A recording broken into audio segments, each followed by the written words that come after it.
श्रीराम. शंका न ठेवता नाम घ्यावं. नामस्मरण करायला सांगितलं की लोक सबबी सांगतात, पण खरोखरच नामस्मरण करण्याच्या आड काहीच येत नाही. काम करत असताना सुद्धा उगाचच इतर विचार मनात येतातच ना. मग तसंच नामस्मरण करायला कोणती अडचण आहे? उगाच दुसरे विचार करण्यापेक्षा भगवंताचं नाम घ्यावं हे बरं नाही का? वेळ सापडताच तो व्यर्थ गप्पा गोष्टीत न घालवता नामस्मरण करावं, श्रद्धा ठेवून करावं. 2 प्रवासी पायी जात होते. त्यांना भूक लागली. जाताना एक आमराई लागली. त्यांनी मालकाला विचारलं, आंबे घेऊ का? मालक म्हणाला, 15 मिनिटात जितके आंबे खाता येतील तितके खा. दोघांपैकी एक होता तो मालकाजवळ चौकशी करू लागला. या शेताला पट्टी किती, मालक कोण, पुष्कळ विचारपूस करू लागला. दुसरा मात्र भराभर आंबे खाऊ लागला. इतक्यात 15 मिनिटं झाली. मालकाने सांगितलं, वेळ संपली, आता तुम्ही जा. एकाचं पोट भरलं, दुसरा मात्र उपाशी राहिला. या गोष्टीवरून हे ध्यानात घ्यायचं की नुसते प्रश्न विचारण्यापेक्षा श्रद्धा ठेवून नाम घेऊ लागावं. नामाचा अर्थ आपल्याला जरी कळला नाही तरी तो भगवंताला कळतो, म्हणून नामाचं महत्व कळो वा न कळो नाम घेत राहावं.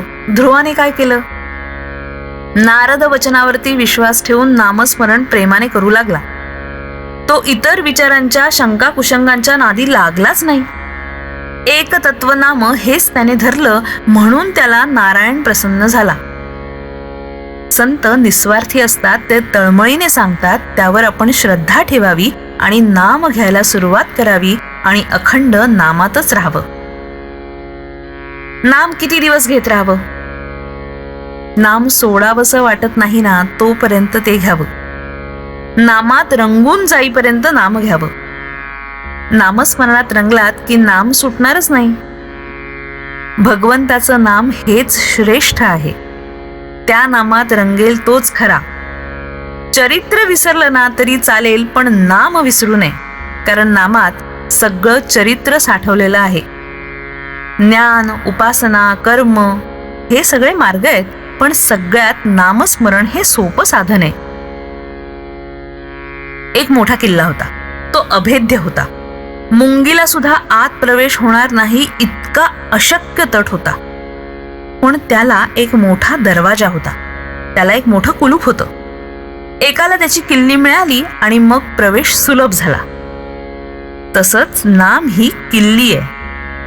परमार्थ कितीही कठीण असला तरी तो नामाने सुसाध्य होतो. नामावर प्रेम आणि श्रद्धा बसत नाही अशी तक्रार करतात. संत वचनावरती विश्वास ठेवून अखंड नाम घ्यावं, त्यानेच समाधान होणार आहे. श्रीराम.